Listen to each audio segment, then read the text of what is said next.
There we go. Straight in the net, well done. He's in the net. Lovely markings, huh? Just off the corner of the jetty there. This feels a bit better. This feels a bit better. Oh yeah, that's more like it. That is more like it. That's a beauty. Fat fish. This must be on fry. His belly is full. Oh wow, look at the bite mark on that, guys.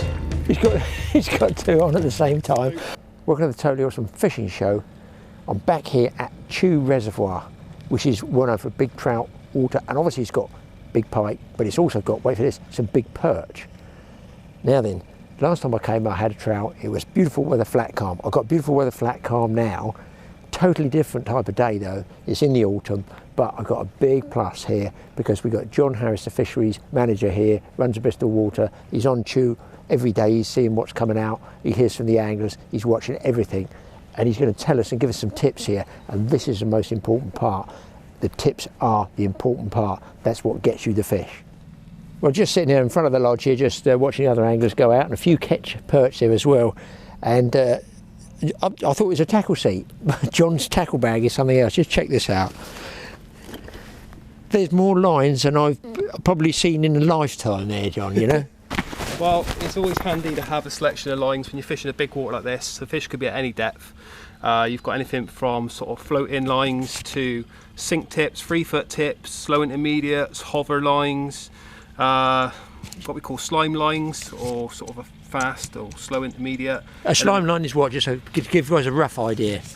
Well, it's just a generic term we use for like these sort of clearer lines that have sort of sink rates of anywhere from sort of 2.5 up to about 5 inches per second. So you can use what we would used to call years ago countdown technique, roughly, would you? Yeah, so on any of these lines, especially the faster sinkers, what you often do is you'll cast out, you'll count down say 5 seconds, then retrieve, and then the next cast you might count down 10 seconds, retrieve, and so on and so on. You know, some of these faster sinking lines that sink as much as 7 or 8 inches per second, you can fish, you know, 30 foot of water quite comfortably and fish. The main thing with these fast sinking lines is that actually you can fish a fly fast and keep it down deep. Obviously if you're using a slow intermediate or floater and you let the fly sink, as soon as you start retrieving, the fly's going to come up in the water, whereas these ones, the belly of the line is actually quite deep down, so it keeps the flies consistently down at the deep water. You're fishing faster because you're putting your fly in the kill zone quicker because it gets down quicker. That's the idea, yeah. And there's other lines now like sweeps for instance, which have got kind of a different profile in that the belly of the line will sink fast, but the either end will sink a little bit slower, so you actually putting the flies through several different layers on the retrieve. So yeah, lots to choose from. Today we're going to be hopefully targeting perch. Yeah. You're going to come out and give us a little demonstration on it, totally catch some. What sort of rod and reel? Can they use just regular trout gear for this? Yeah, you can get away with regular trout gear. I mean, a big perch is anywhere from sort of 3-4 pounds. But that's a really, really big perch, haven't it? Yeah, I mean, I'm not saying anything, people. The small perch in here, we'd say anything from sort of a ½ a pound up to about 1.5 pounds. But see, Joe Average likes catching those. I mean, that's £1.5 perch is well, a nice. You're spoiled, man. Yeah. But we're using sort of a 9-foot or 9'6", 7-weight rod, 6-7 weight. You don't need to go too heavy. Yeah. They do give a little good account for themselves, but now show us a reel there. Now that's quite a large diameter reel, I think. But you'd use that for trout. Would you use that sort of thing for pike and perch? Yeah. I mean, it will cope for anything. I mean, at the end of the day, the reel is just something to hold the line on. It's rare that a fish will take you down to the back, and we don't tend to play fish here on the reel. We tend to pull it in with our hands. So sure. It's more for storage, but I like these reels because we can change the spools over quite quickly without having to take the reel off the reel seat. So we just unscrew this. Like a sort of cassette reel we used to have years ago, yeah, is it? Yeah, and you can just pull it out. Oh, I see. Put the new cassette on, tie it back onto your leader, and off you go fishing. So it saves a bit of time, and yeah, they're relatively cheap. Tell us about the perch. I mean, we're going to be out there fishing for perch. What sort of depth were we likely to start in? So, I mean, the perch at this time of year, they tend to gather around the structures of the jetties and the cages. Yeah. Just because the weed beds are starting to die off. So the bait fish around the lake during the summer months have been around the weed beds. And as the weed beds have died off, they're starting to move away from those and look for structure of the jetties and the fish pens, or the cages we call them. So we're going to be concentrating around this jetty area in particular. Towards the end of the jetty there, we're probably in about 15 foot of water at the moment, so it's not deep, but it's deep enough. Yeah. And what we find is we're trying to cover as much water as we can, just drifting through this area, trying to locate pockets of bigger fish. Now, the sort of 3-4 pound fish will often be in a little group, maybe a dozen to a group, and they'll be just set in one certain area, and it's just a case of moving around until you find them. Once you find them, you can actually catch them pretty easily. It's just getting through all the small fish and just finding those little pockets. Yeah, just notice, guys, the small fish he's saying it's sort of half pound to pound and a half, by the way. Yeah. I mean, a pound and a half is my target today. There you go, that's what I'm going to set it at.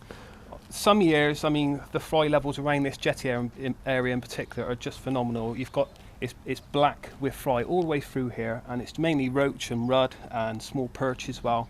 And it's like the Blue Planet. You've got the gulls diving down, you've got the pike hitting them, you've got big brown trout, you've got perch working in packs chasing the fry across the top. So it's quite a spectacle to see, but we haven't seen any action quite no like scattering, that. no surface scattering Not yet. really. There's the odd fish splashing, but hopefully later on as the light levels die off a little bit, you might see a bit more surface activity. But we're going to try and concentrate deeper down to start with, and then go through the levels to try and work out which areas they're holding. Now flies, just run through a few flies. Yeah. So there's a multitude of flies you can use. They all are meant to imitate the small bait fish that the perch feed on. So we've got minkies, zonkers, we've got things called snakes, which are basically a single hook at the front there, and then a piece of braid all the way to a single hook at the back. Now that's still perch size, though? Yeah. I mean, perch have got diets much bigger than their eyes, so they will take a really big lure. Don't be put off by using a slightly larger fly. But I mean, these ones have got a little bead in the tail and they flap in the water, so they've got a great action to them. What are they called, just so anglers come in your shop, they know what to ask for? Pass. I think they're called bunny leeches, but I'm not 100% sure. Okay. Don't quote me on that one. And these ones are what we call suspender minkies. Now these are particularly good. They've got this foam at the head, and we often fish a team of these, so we put 2 on a leader, space them out maybe 3-4 foot, and we pull them down, and we're stop between pauses, and what happens is as you pull them down, the fly goes down, and this foam, when you stop, brings the flies up. So it's very much like a sink and draw, sort of a bit like drop shotting in a way, in that you're kind of retrieving the flies up and down, and that seems to be particularly good for perch. So we'll try those later on. Okay. But your standard sort of zonkers or minkies, these are called grizzle zonkers, are, you know, a good all-rounder. They're catch fish, and then you've got different variations like the booby variations with the eyes, and like I say, the slightly larger patterns like the snakes. The black fair bead head in weight in there. I can see the weight in the front. Yeah, I don't think it makes much difference, to be honest with you, but we're going to be using these on a fast sinker anyway, so the flies will be quite deep, but they're good to have in a box just as a backup. Every angler has different confidences and different patterns, and for me, this one and this one would probably be the 2 that I would go for perch. So leader, John, tell us what that is. So leader, we've got some fluorocarbon. In this case, we've got Rio Fluoroflex, slightly pricier nylon, £10 in strength. Seems a little bit excessive for maybe a £3 fish, but there is always a chance of hooking into a small jack pike or big brown trout, so it is handy to have, you know, a slightly stronger leader on there. And it's quite hard, fluorocarbon, isn't it? For, you know, I know it's not the same like a wire trace, but it gives you a bit of a chance of getting the fish, doesn't it? It's subtle enough that it will give the fly enough movement in the water, but it's also got a little bit of rigidness, so it's just a nice strong leader. Everybody's got their own personal preference. This one's my favourite. Yeah. And then we've just tied a single fly on the end, a little zonker, and we've got probably, what's that, about 9-10 foot. Yeah, 9-10 so we're not foot, fishing a particularly long leader. And for me, I've actually got a team of flies on, so I've put a dropper on this one. On this one, what I've done is I've got my fly line up here, and I've got probably 4 or 5 foot of leader to a dropper. Oh, and I see. I've put this suspender one on the top dropper, and then on the point, I've got another sort of 4 or 5 foot of leader. I'm going to stick another sort of minky or zonker, probably the same as what Graham's got here, so one of these on the point. So just our 2 fly lines, what would the sink rate on those be for that depth where we're fishing so out the yours front? is a little bit faster, so yours is 7 inches per second and mine's 5-6 inches per second, so you've probably got a better line for this type of fishing, but we'll see how we get on. They might not essentially be right on the bottom, they might be higher in the water. Oh, I see, so it's not a question of getting to the bottom then, no, really. and if I find that, for instance, I start catching on this fly, yep. I know the chances are the fish are a bit higher in the water, so I'll either change the line with a line that's not quite a faster sink rate, or I'll put another buoyant fly on the point just to try and keep all the flies a little keep bit it higher in the up. water. So two ways of working the depth. One is using a buoyant fly, and the other is to use the grade of line sink. So that's Exactly. the handiness of having those changing cassette reels over. Yeah, and I mean the big advantage using a heavy sinking line, as I said earlier, is that you can pull fast, retrieve fast, but keep the flies down relatively deep. If you can fish, 20 foot down on the floating line, if you fish the flies really slow, really static, because the length of the leader dictates how deep those flies will be. So you could fish a 20-25 foot leader if you wanted to, with something like a heavy gold header on the point, or a heavy glue buzzer, and just fish them really slow, and your point fly will be fishing 20 foot. But as soon as you start pulling that fly is going to come up in the water. Whereas with this system, you've got a fast sinking line which is all sunk underneath the water, which is deep down, and no matter how fast you pull it, the flies will stay at that depth that you want to fish, so they stay 20 foot down, or or similar. So that's the biggest advantage, is that with a fast sinking line you can retrieve the flies fast and keep the flies down deep. Kill cord's not on, for starters. There we go. Oh, plonker. We talked about that, didn't we? There's always one, isn't there?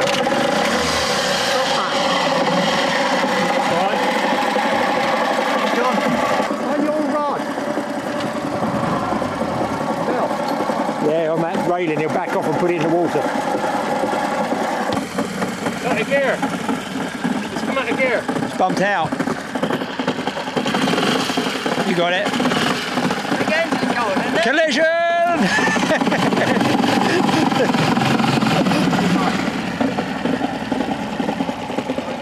Yeah, watch your fly line in the prop.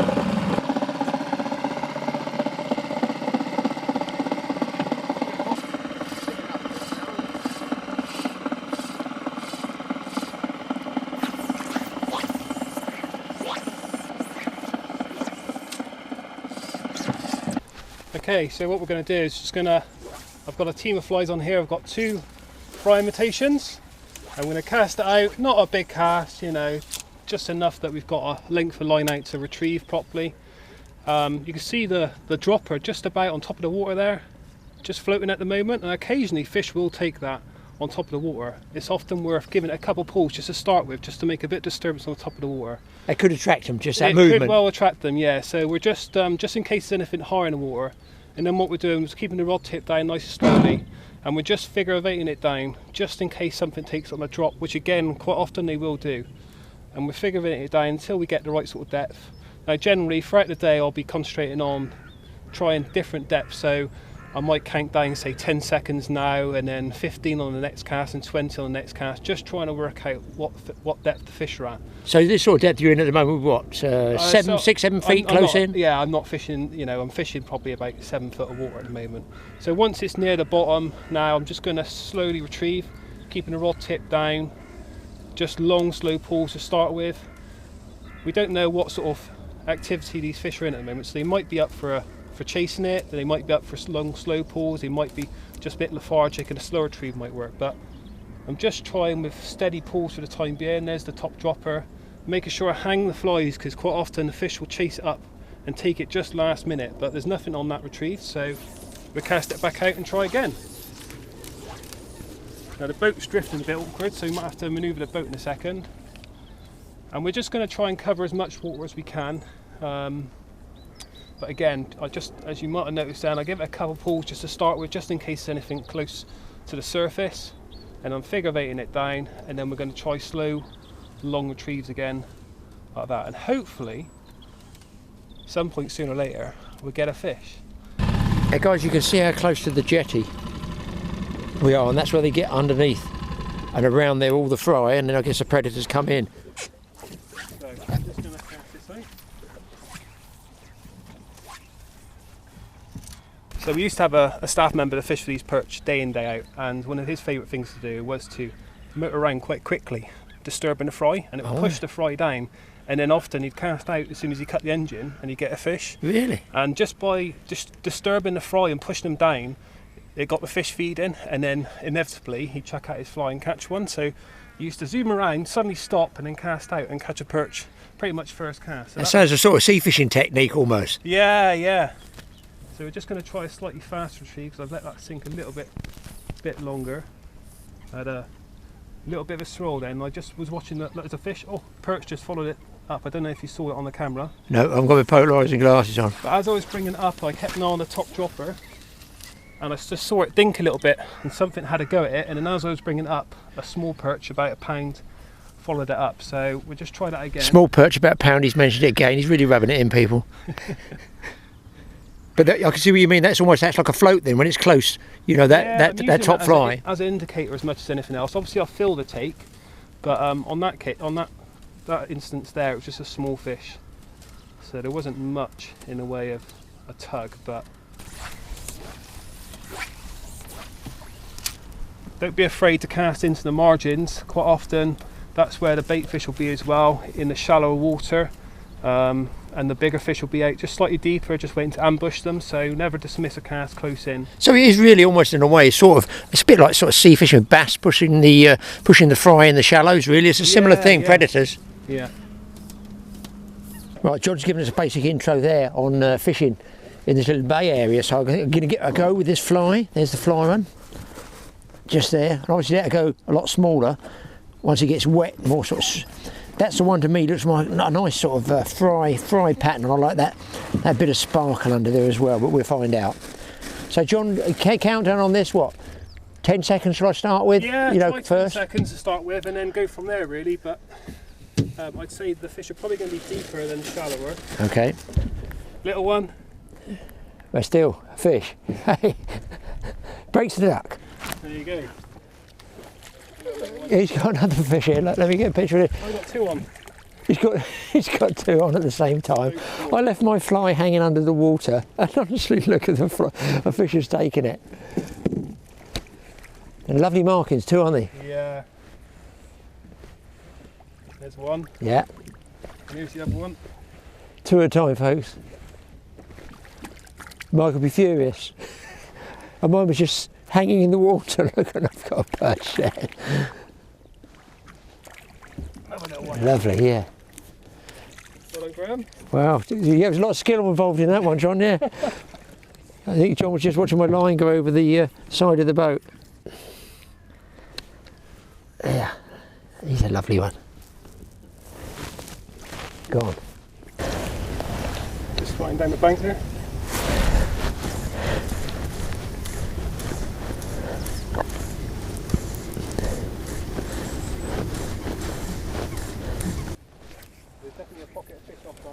Off the point, isn't it? Yeah. What called the point? They all seem to be quite small.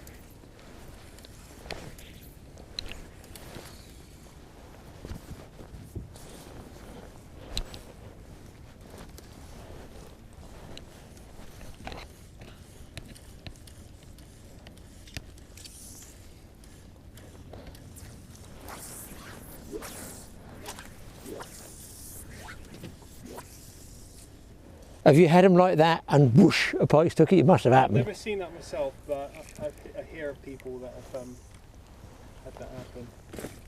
It's only a small one. There we go, guys.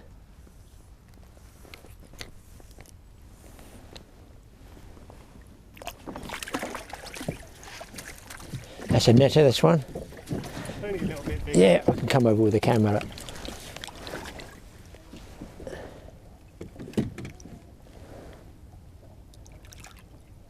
There we go. Solid fish. Nice chunky one.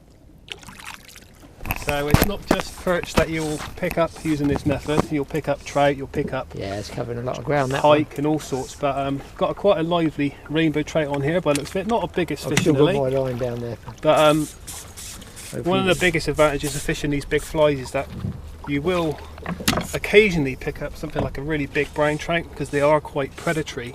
What was that big one you said was caught? So we had the biggest trout caught from this lake is 17 pounds, and that was a brown trout. But we actually had a rainbow trout caught yesterday by a trout angler, which went 12 pound 4 ounces on the scales. Wow. So a real monster. And that's not stocked at that though, is it? No, the biggest we stock is about 5-6 pounds. So these fish are fish that have been in the lake for a little while and grown on. But this one's given a good account for himself, considering he's probably about £3, maybe a little bit less. But he's taken that minky, that grey grizzle minky that I've had on the point. There we go. Straight in the net, well done. He's in the net. Got no marks on him whatsoever.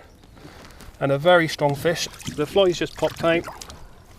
And he's ready to go by looks of it. But we are going to just take the time to let him recover if he needs to. But he wants to go. Oh yeah, lovely fish. Not a perch, but as good as. Yeah.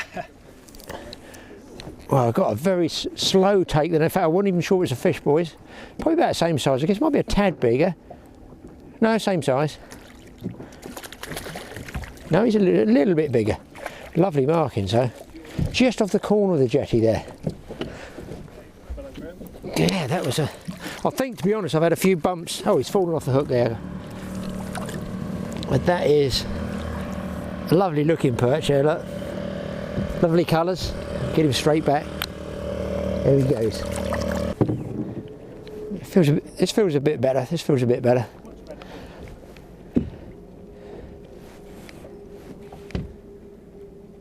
Yeah, he's digging. He's digging. Bring him around this side if you can. Digging and digging and digging.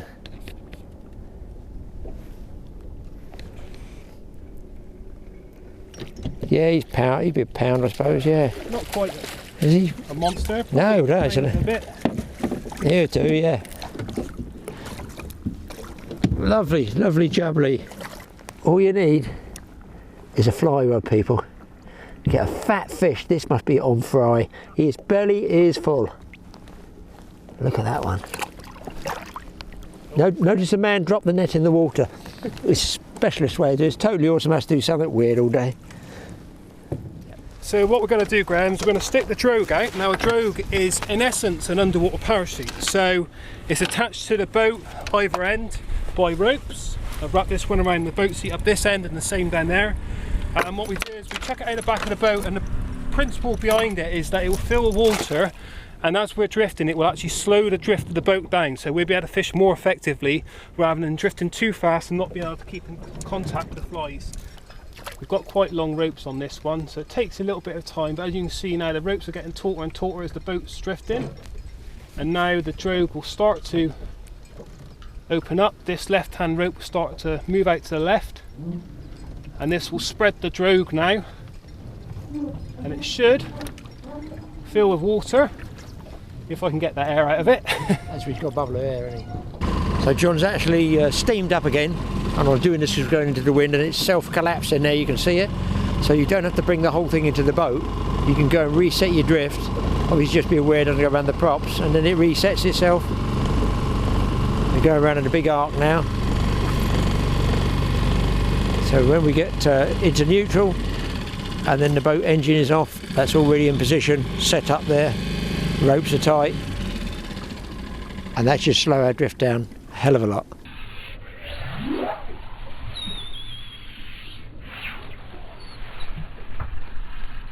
While we were there, the other fisheries officers went out with their boats and brought in the main cage because they were waiting for a delivery.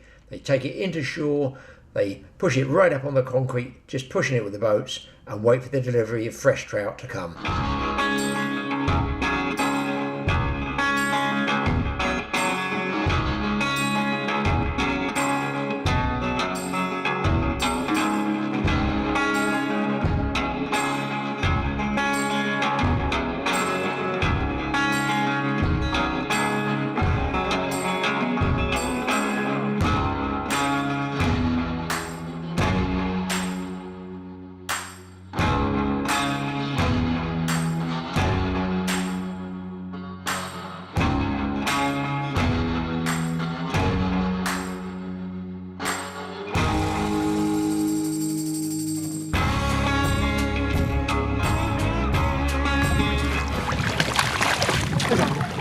It's a nice one, yeah.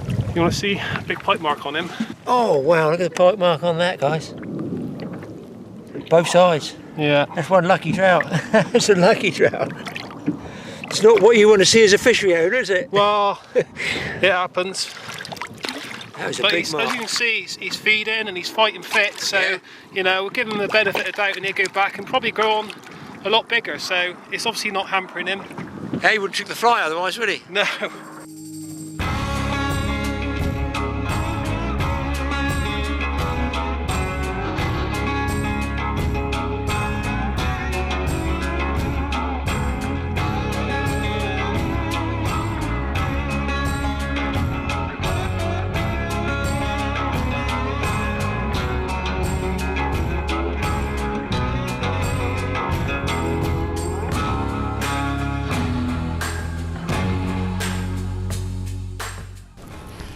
was still managed to stay hooked over this trout. They were messing around with the camera. I've been lucky, I mean, lucky or what? Basically, John would not want me as his fishing partner in a competition, a team competition. Come back in. And for their size, John, they go really well, don't they, these fish? Oh, yeah, they do. There's no question about it. They're all good condition. They go over the other side, I'm not sure. You might come back.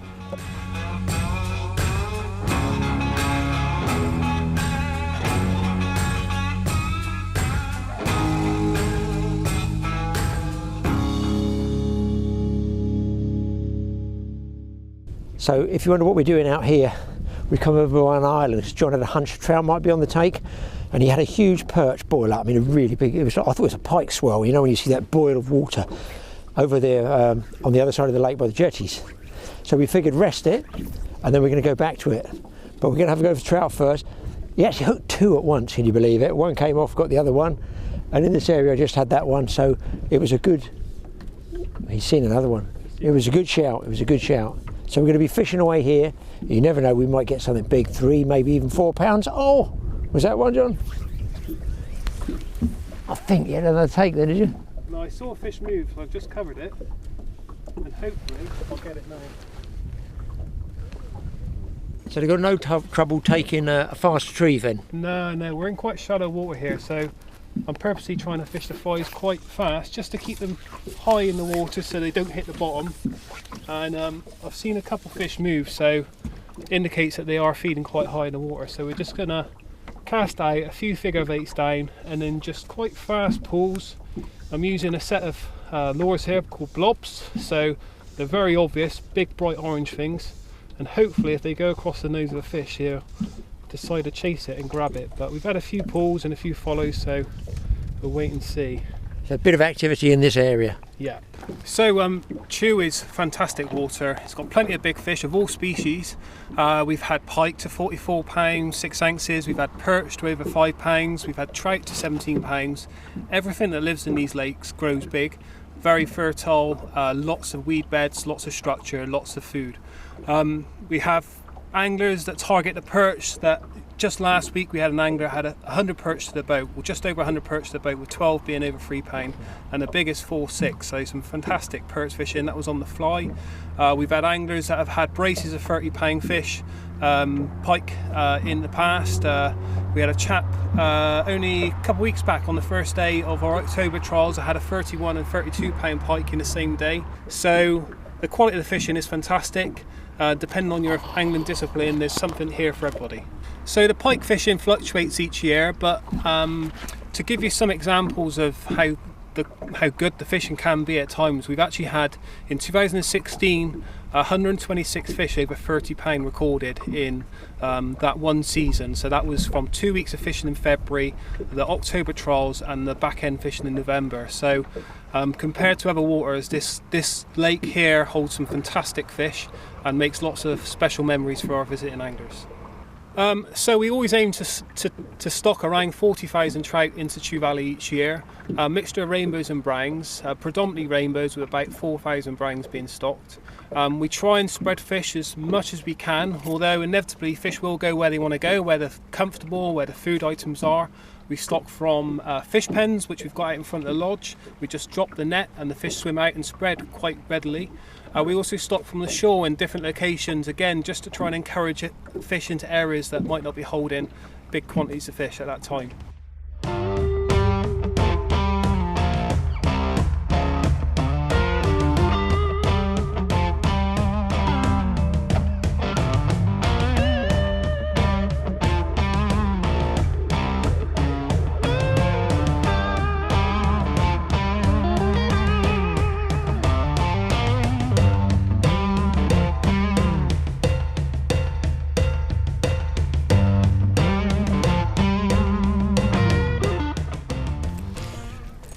Looks like a decent one. It looks like a decent fish, is he? Oh, we got him. Oh yeah, that's more like it. That is more like it. That's a beauty.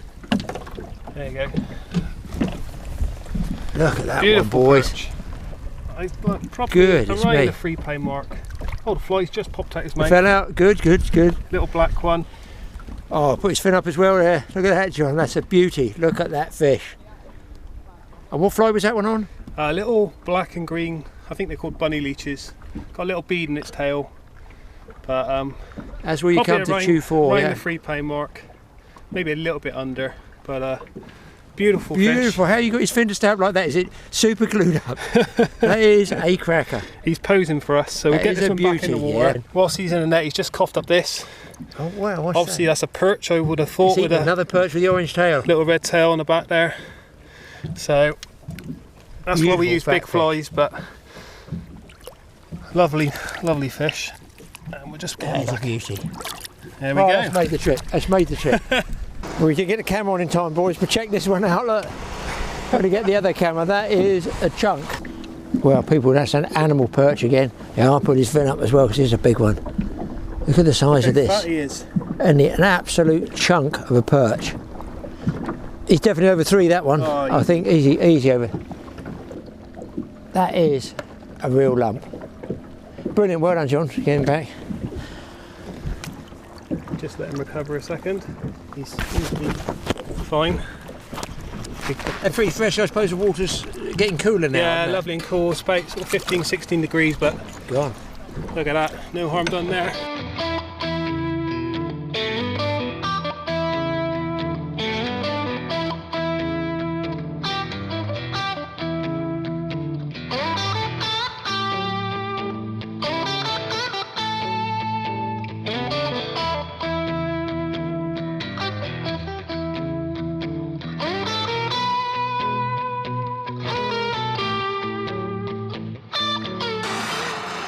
Guys, check out the size of that one.